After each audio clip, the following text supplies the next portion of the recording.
As we start our walk, an ambulance rides by. In New York, we were gang stalked by white ambulances. Now, of course, I'm not saying that this ambulance is a gang stalker. We know that police gang stalk. We know that firemen gang stalk.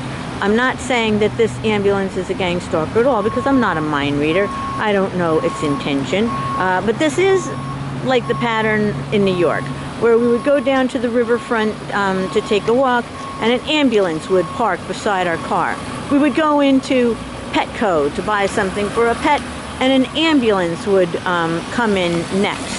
Now, because I have been posting a lot of videos, you might think, well, the police are afraid to gang stalk, the firemen are gang stalked, so now they're sending the third tier, the ambulances. And in New York, it was the public and the private ambulances that would gang stalk. But of course, I'm not saying that at all, because I'm not a mind reader. I don't know people's intentions. And in California, it has been primarily the EMS, the firemen in their red EMS vehicles who have gang stalked. Whereas in New York, it was the white ambulances, both public and private, that gang stalked with the police, with the state troopers, with the firemen.